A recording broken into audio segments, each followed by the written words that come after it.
दोस्तों, आज एक नए चैप्टर से शुरुआत करते हैं। चट्टान या राख। सबसे पहले हम इसकी डेफिनेशन देख लेते हैं कि चट्टान किसे कहते हैं। तो पृथ्वी पर पाए जाने वाले ठोस भाग को चट्टान कहते हैं और ये ठोस भाग या पृथ्वी पर पाए जाने वाली जो ऊपरी क्रस्ट है वो 110 तत्वों से मिलकर बना हुआ है,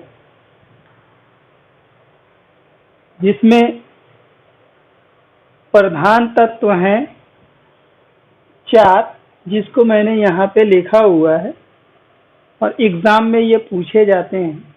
ये वेरी वेरी इम्पोर्टेंट है और इसका क्रम भी कभी कभी पूछ देता है।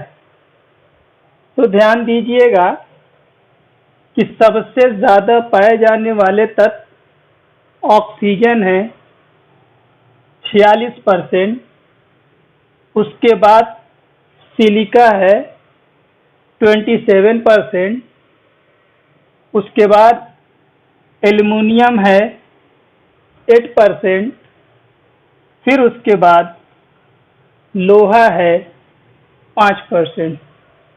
इन 4 तत्वों की प्रधानता होती है और इसको क्रम से भी याद कर लीजिएगा।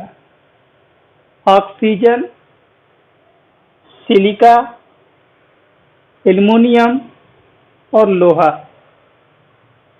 कभी कभी अवरोही क्रम में, कभी कभी आरोही क्रम में पूछ देता है।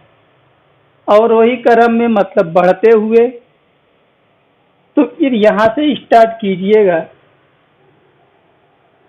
कि लोहा, एल्युमिनियम, सिलिका, ऑक्सीजन। अवरोही क्रम में अगर पूछ दिया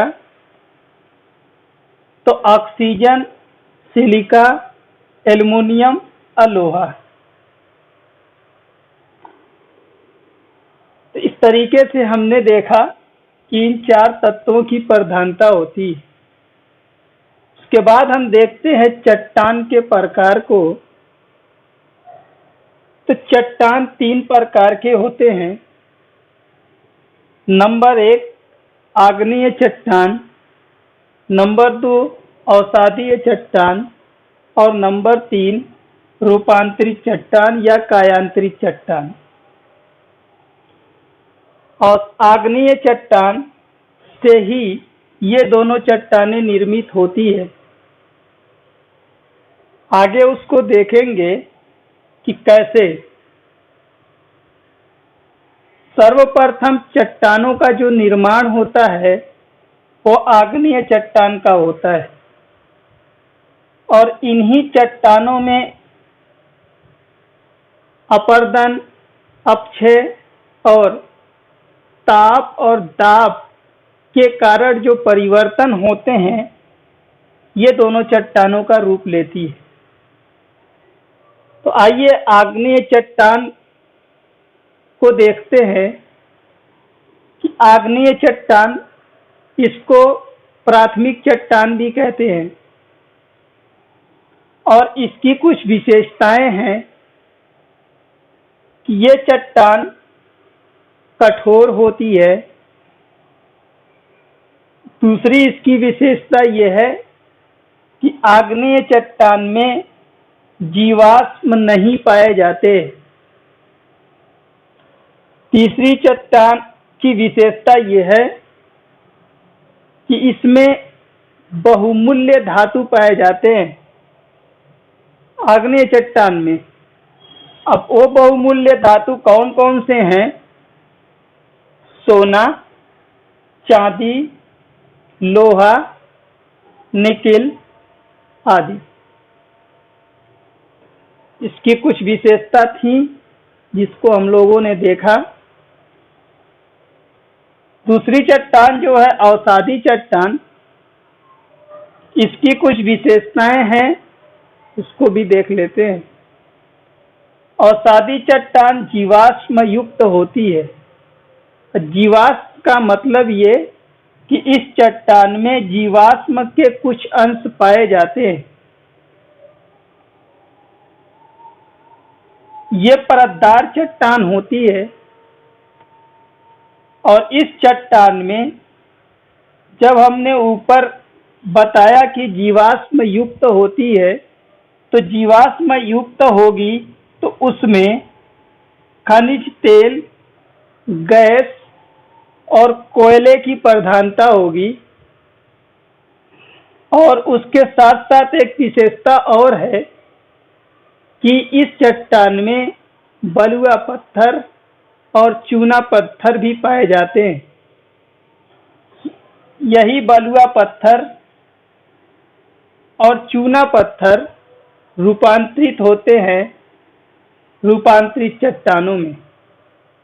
तो आगे देखेंगे कि इस बलुआ पत्थर और चूना पत्थर से जो अवसादी चट्टान के उदाहरण हैं, इनसे रूपांतरित चट्टानों में परिवर्तन होता है तो क्या बनते हैं।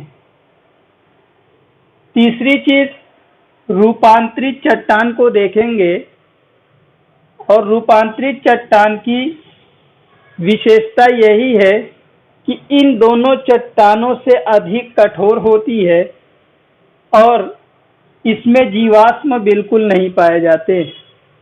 दरअसल आग्नेय चट्टान प्राथमिक चट्टान तो है। आग्नेय चट्टान में जब अपर्दन होगा और उस अपर्दन से जब निक्षेपण होगा या अपक्षय होगा तो अवसादी चट्टान का निर्माण होगा।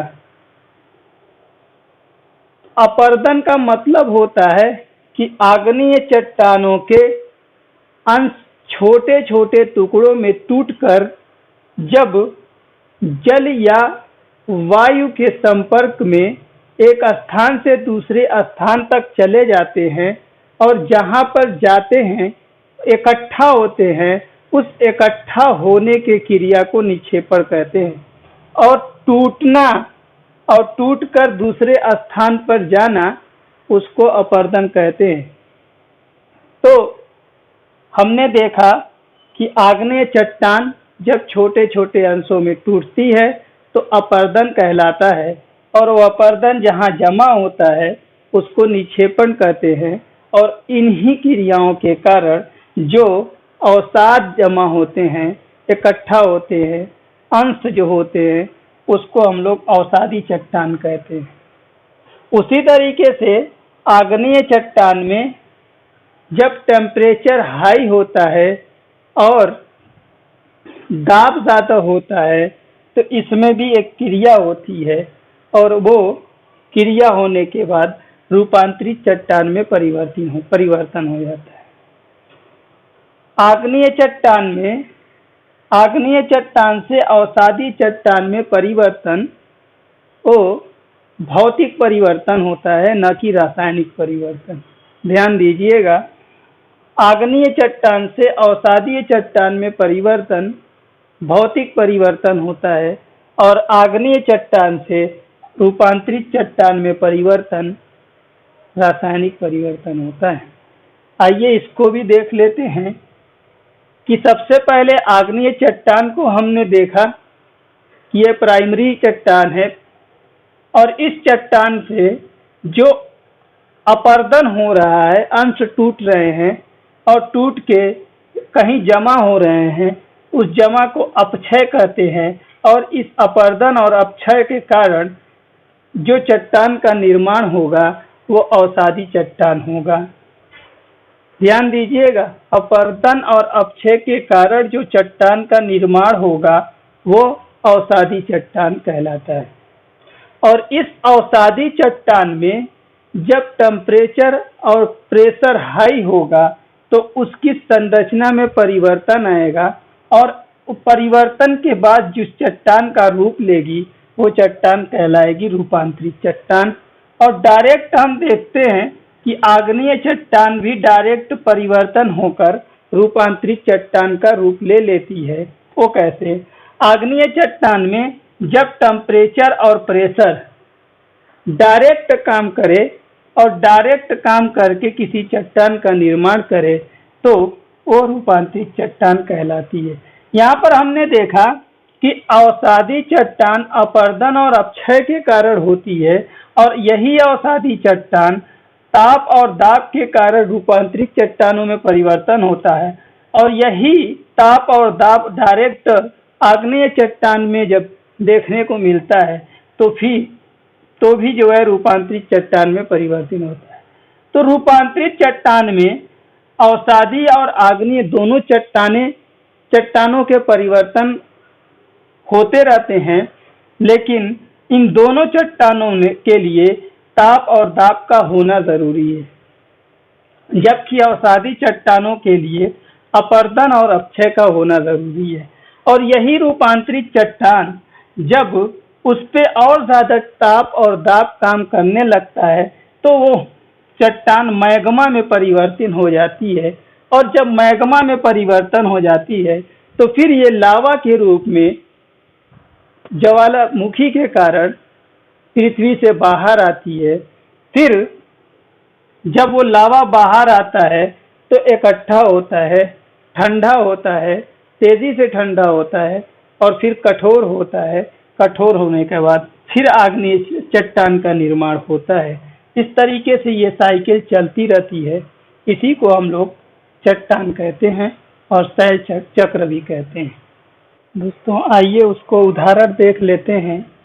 आग्नेय चट्टान से रूपांतरित चट्टान और अवसादी चट्टान से रूपांतरित चट्टान और रूपांतरित चट्टान से रूपांतरित चट्टान का उदाहरण कुछ है। सबसे पहले आग्नेय चट्टान को देखते हैं, ग्रेनाइट और बेसाल्ट। तो ऐसे उदाहरण हैं जो आग्नेय चट्टान के हैं। इन दोनों को पहले समझ लेते हैं। ज्वालामुखी के उद्गार के समय जब लावा बाहर आता है और लावा बाहर आने के बाद ठंडा होता है, तो जब ठंडा होता है तो बेसाल्ट चट्टान का निर्माण करता है और इसी चट्टान से काली मिट्टी का निर्माण होता है जो कपास की खेती के लिए अति उपजाऊ है। और अगर लावा बाहर न निकल के बल्कि अंदर मैग्मा के रूप में ही जमा हो जाता है जो धीरे धीरे ठंडा होता है, तो रवेदार परत में बनता है और उसको ग्रेनाइट कहते हैं। तो कहने का तात्पर्य यही हुआ कि बेसाल्ट निकलने वाले लावा के ठंडा होने से पृथ्वी के बाहर की बनी चट्टान है और ये मैग्मा के ठंडा होने से जो पृथ्वी के अंदर ही ठंडा होता है उससे बनी चट्टान है। तो ये आग्नेय चट्टान जब रूपांतरित चट्टान में रूपांतरण होता है तो नीस बनती है, नीस चट्टान का रूप लेती है। बेसाल्ट चट्टान का रूपांतरण होता है तो शिस्ट बनती है।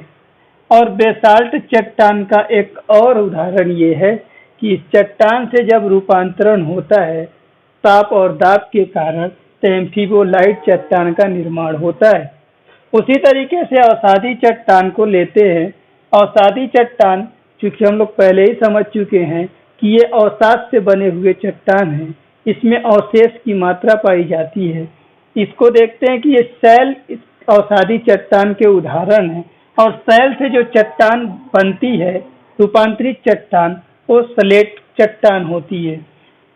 उसी तरीके से चूना पत्थर अवसादी चट्टान है और इस अवसादी चट्टान से संगमरमर का निर्माण होता है। बलुआ पत्थर अवसादी चट्टान है। अवसादी चट्टान बलुआ पत्थर से क्वार्टजाइट का निर्माण होता है। इसी तरीके से इस रूपांतरित चट्टान का रूपांतरित चट्टान में देखते हैं उदाहरण। तो स्लेट ऑलरेडी रूपांतरित चट्टान है और इस रूपांतरित चट्टान से फाइलाइट का निर्माण होता है। और अगला है फाइलाइट यही पाइलाइट फिर रूपांतरित चट्टान बनती है और इस पाइलाइट से फिर शिस्ट का निर्माण होता है। जैसा कि ऊपर हमने देखा कि यही शिस्ट फिर जाके इसी शिस्ट से जब टेम्परेचर और दाब हाई होता है तो ये शिस्ट फिर बैसाल्ट के रूप में परिवर्तित हो जाती है और फिर बैसाल्ट शिस्ट के रूप में।